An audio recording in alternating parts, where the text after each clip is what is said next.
Siapa yang tidak senang ketika kita melewati jalan atau kita mengendarai motor di jalan yang kita lewati itu tidak berlubang dan sangat mulus. Siapa yang tidak senang ketika fasilitas umum yang kita gunakan bagus dan juga terawat. Tahukah kamu, seperti pembangunan dan pemeliharaan fasilitas umum yang kita gunakan berasal dari dana pajak yang kita bayar. Namun apa sih itu pengertian pajak? Apa saja manfaatnya?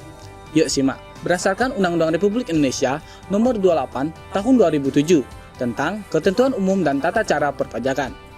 Pajak adalah kontribusi wajib kepada negara yang terutang oleh orang pribadi atau badan yang bersifat memaksa. Berdasarkan undang-undang, dengan tidak mendapatkan imbalan secara langsung dan digunakan untuk keperluan negara. Apa saja fungsi pajak? Ada 4 jenis fungsi pajak. Yang pertama, yaitu fungsi anggaran. Kemudian yang kedua, yaitu fungsi mengatur.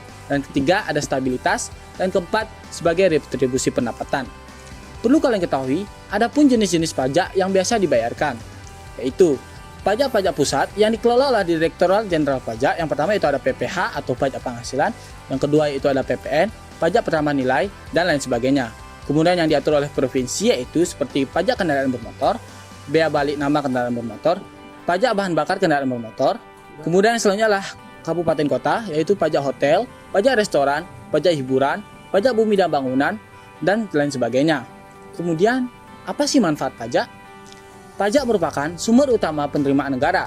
Tanpa pajak, sebagian besar kegiatan negara sulit untuk dapat dilaksanakan.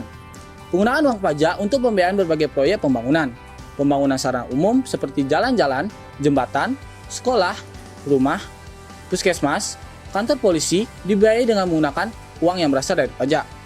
Pajak digunakan untuk mensubsidi barang-barang yang sangat dibutuhkan masyarakat dan juga membayar utang negara ke luar negeri. Dengan demikian, jelas bahwa peranan penerimaan pajak bagi suatu negara menjadi sangat dominan dalam menunjang jalannya roda pemerintahan dan pembiayaan bangunan. Maka dari itu, kita harus wajib membayar pajak agar pembangunan di Indonesia merata dan dapat kita gunakan sebagaimana mestinya. Nah, jangan lupa untuk membayar pajak ya, karena orang bijak bayar pajak.